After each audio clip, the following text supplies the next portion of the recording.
স্বামী স্ত্রী যে সম্পর্ক, দেখুন এটা এত মিসআন্ডারস্টুড কনসেপ্ট। যখন বলে পতি পরমেশ্বর,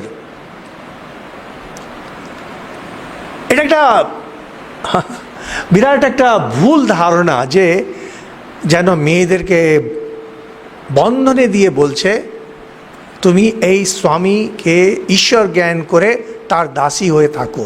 না, একেবারে বলছেন না, এটা একেবারে আইডিয়া না। একটু যদি শাস্ত্র পড়া হয়, ও ঠাকুর যেখানে বলছেন একটু যদি দেখা হয়, সাধনা মনকে নিয়ে হয়, সাধনা পুরো মনকে নিয়ে হয়। যিনি মন্দিরে, যিনি বিগ্রহ রয়েছেন, মন্দিরে যে মূর্তি রয়েছে, তাকে আমি যদি পুজো করতে পারি, আমি যাকে ভালোবাসি তার মধ্যে আমি কেন ঈশ্বর দেখতে পারি না? ঠাকুরের ছবির পুজো হবে, ঠাকুরের ছবিকে আমি বলছি যে ঈশ্বর। আরে ছবি তো আর ঈশ্বর নয়, সেখানে আমার ভাবকে তাকে ঈশ্বর বানাচ্ছে। সেখানে একটা জীবন্ত মানুষ, সে তাকে ঈশ্বর রূপে দেখবে না? এনারা সেটাই বলছেন যে তোমার কাছে যিনি আছেন, যে তোমার অত্যন্ত প্রিয়, তাকে ঈশ্বর রূপে দেখো, কিন্তু পুরো ঈশ্বর রূপে তোমার জ্ঞান হয়ে যাবে।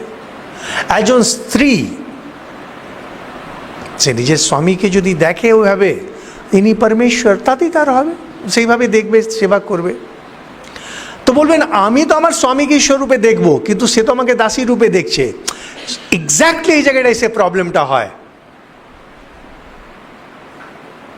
এখানে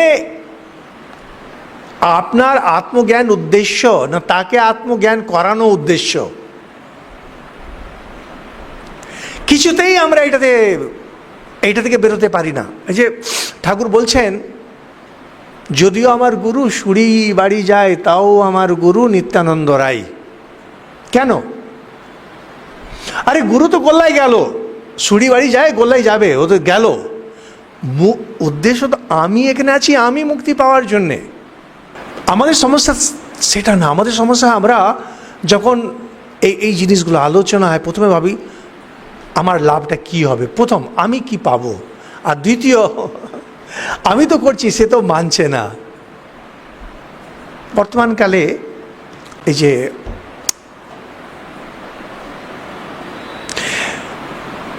এই যে আধ্যাত্মিক উন্নতি আমার চাই, এই ভাবটা উঠে গেছে, সেই জন্যই এই সমস্যাগুলো হয়।